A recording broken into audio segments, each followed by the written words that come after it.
Kalau nggak percaya, nanti sholat asar ketika Anda takbir, bahkan kalimat itu akan diulang. Akan ada yang membisikkan di telinga Anda, itu setan. Itu setan itu yang membisikkan itu. Sudah mulai muncul. Untuk mencegah itu caranya bagaimana? Pindah ke Quran surah 29 ayat 45. Ini yang tadi saya tuliskan. Saya yakin Anda tengahnya hafal, tapi awalnya jarang dibaca, itu problemnya. Saya cek ya, tengahnya pasti hafal. Innas salata tanha. Tuh. Yakin saya. Coba baca awal ayatnya.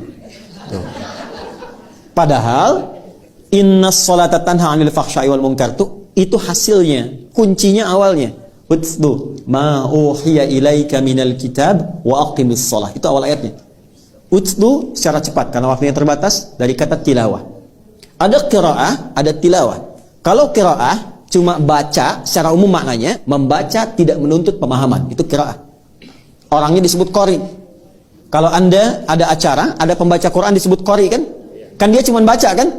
Tidak menerjemahkan kan? Baik, tapi kalau bacaan itu menuntut kita untuk memahami dan mengamalkan apa yang dipahami, itu namanya tilawah. Karena itu biasanya kalau ada qari baca, di sampingnya ada penerjemah untuk memahamkan. Siapa namanya? Seni tilawah. Mungkin boleh jadi waktu itu yang pertama kali tilawah Bu Sari. Makanya Sari tilawah. Kalau Pak Heri maka menjadi Heri tilawah. Karena bahasa Arabnya cukup tilawah, nggak ada sarinya gitu. Asalnya begitu. Tilawah itu artinya baca, pahami, amalkan. Rumusnya kata Quran, kalau baca saja iqra, kalau pahami, amalkan utslu. Maka ayat yang mengatakan, hei sebelum sholat, pelajari dulu semua bacaan sholat. Pahami. Kalau sudah paham, jadi ketika tangan mengangkat, lisan bicara Allahu Akbar, fikiran menerjemahkan. Sehingga fikiran kita tidak dikuasai setan.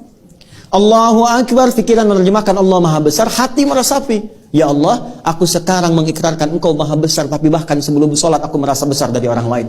Sombong dari kawan, angkuh dari pasangan, merasa yang paling terhormat, lebih daripada orang lain. Aku bertaubat ya Allah, maka Anda katakan, Allahumma ba'id baini wa baina khatayaya kama ba'adta bainal masyriqi wal maghrib. Ya kecilnya itu pengakuan. Ya Allah, aku mengakui selama ini aku banyak salahnya. Tapi aku memahami Engkau banyak rahmatnya. Maka mohon jauhkan antara aku dan kesalahanku di hari kiamat nanti, sejauh Engkau jauhkan timur dan barat yang tidak pernah bertemu satu dengan keduanya. Karena setiap kesalahan akan dipertemukan dengan pemiliknya. Wa may ya'mal mithqala dzarratin syarran yarah. Ya, kita minta dijauhkan. Kalau perlu ya Allah, hilangkan dengan es yang sangat dingin, bil ma'i wath thalji wal barad. Atau kita katakan wajjahtu wajhiya lilladzi fataras samawati wal arda hanifan muslima wa ma ana minal inna salati wa nusuki wa mahyaya lillahi rabbil la syarika lahu wa bidzalika umirtu wa ana minal muslimin. Itu dalam sekali. Ya Allah, aku taubat. Aku hadapkan diriku pasrah sepenuhnya kepadamu. Sungguh ya Allah, kalau sampai saat ini aku hidup, aku sholat, aku ibadah, atau Engkau wafatkan dalam sekali. Wa mamati itu maksudnya begini, atau Engkau wafatkan aku sekarang dalam sholat, aku ikhlas. Tapi bila Engkau beri kesempatan aku hidup setelah ini, bimbing aku ya Allah untuk patuh kepadamu dengan sempurna. Wa ana minal muslimin.